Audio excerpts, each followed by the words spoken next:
Culture Média. Philippe Vandel. Vous êtes toujours dans Culture Média, on est en compagnie du comédien et metteur en scène Michel Faux. On parle de cette pièce de théâtre qu'est-il arrivé à Bette Davis et Joan Crawford. Mais d'abord, on va mieux vous connaître avec le portrait pré-fame de Lisa Marie Marquez, le portrait de notre célébrité avant sa propre célébrité. Bonjour Lisa Marie. Bonjour Philippe, bonjour Michel Faux. Vous êtes un artiste complet qui chante, joue et dirige, théâtre classique ou contemporain, cinéma ou télévision, opéra, opérette. Mais comment en êtes-vous arrivé là ? On va rembobiner et revenir sur ce qui vous est arrivé avant d'être célèbre. Michel Faux, vous êtes né à Agen et c'est là que vous avez grandi. Vous tombez dans le théâtre grâce aux marionnettes que vous offre votre maman à l'âge de 5 ans. Vous vous mettez à inventer des histoires, à les mettre en scène, à les jouer avec votre frère et votre sœur. Vous découvrez un monde où l'imaginaire est roi. C'est vrai, même j'avais fait un spectacle où j'obligeais mes camarades à regarder mes spectacles de marionnettes. Et un jour ils sont tous partis, mais moi je m'en suis pas rendu compte parce que j'étais derrière le castelet.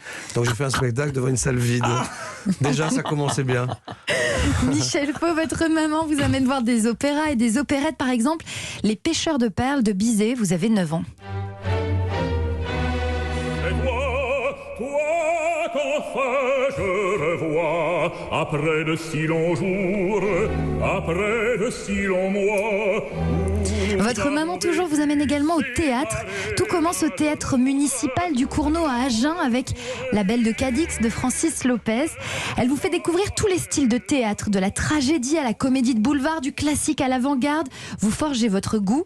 On dit d'ailleurs de vous aujourd'hui que vous êtes une encyclopédie du théâtre, que vous connaissez tout, que vous êtes incollable dès qu'on parle théâtre, c'est vrai ? Oui, parce que Laurent Ruquier m'a fait la gentillesse de m'inviter aux grosses têtes. Et alors je suis pas là pour faire l'animation parce que je sais pas le faire. Mais par contre, je réponds à des questions que personne ne trouve, c'est vrai. Mais ça sert à rien à part de participer aux grosses têtes. Hein, Revenons à votre enfance. Michel Faux, à l'âge de 10 ans, vous décrétez que vous voulez devenir comédien. Et à partir de ce moment-là, vous ne pensez qu'à ça. Et celle que vous admirez particulièrement, c'est Jacqueline Maillan, une des premières actrices que vous avez vues jouer sur scène lors de ses tournées, c'est ça ? Oui, et j'avais été très surpris parce qu'elle jouait face public et puis elle parlait au public, etc. J'avais trouvé ça étonnant, quoi. C'était comme un clown, quoi. Et en même temps, il y avait une distanciation brechtienne, je dirais déjà, et elle m'avait fasciné, ouais. À l'école, Michel Faux, vous ne faites pas grand-chose. Vous trouvez plus intéressant ce qu'il se passe dans les livres. D'ailleurs, sitôt l'école finie, vous rentrez vite à la maison pour dévorer des livres enfermés dans votre chambre, de Dostoïevski à Monterland, en passant par Camus.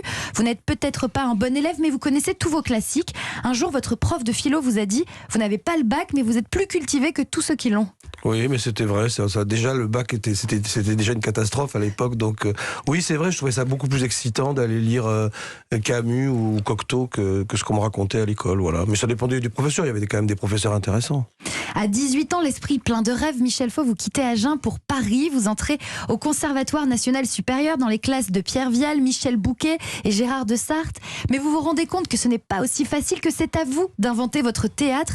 Vous prenez conscience que la route va être longue pour faire le théâtre qui vous fait rêver depuis l'adolescence. Moi, j'étais très naïf. Je suis arrivé en me disant, je vais faire le conservatoire, après je rentrerai à la Comédie Française. Il n'y a pas de souci. J'étais complètement inconscient. Et c'est vraiment au conservatoire que je me suis rendu compte que, d'abord, l'institution, c'était pas pour moi. C'est là où je me trouve marginal. Et donc, j'ai été très, très malheureux. Heureusement, il y avait Michel Bouquet qui était lui aussi un ovni. Donc, on s'est rencontrés. Au conservatoire, Michel Faux, vous faites une rencontre, celle du metteur en scène et poète Olivier Py. Vous jouez sous sa direction à partir du milieu des années 90, pour d'autres aussi, mais dans ses mises en scène particulièrement.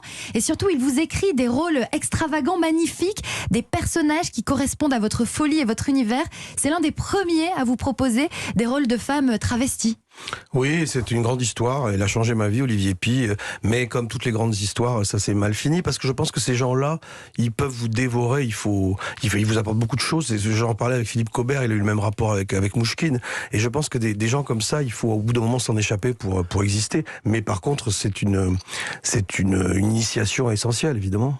Michel Faux, dès lors, vous allez faire de l'extravagance une revendication théâtrale qui forge votre renommée. Vous enchaînez les rôles et les genres en changeant de costume avec jubilation et élégance. Et vous allez finalement tracer la ligne de la radicalité, tant dans votre travail de comédien que dans celui de metteur en scène. La suite, on la connaît. Et moi, je m'arrête là. Merci. Merci beaucoup, Lisa Marie Marquez. Vous avez pas fait travaillé. Elle a bien travaillé, vous n'avez pas fait l'accent d'Agen, je m'attendais à ça, moi. Mais j'ai dit rôle à la fin et je. On disait, J'ai vu. je suis d'Agem même. Agen. Agem même. Quand Agen rencontre Toulouse. Dans un instant, on parle de musique avec notre première indispensable, c'est Stéphanie Loire. Michel Faux est avec nous. À tout de suite sur Europe 1. Philippe Vandel sur Europe 1.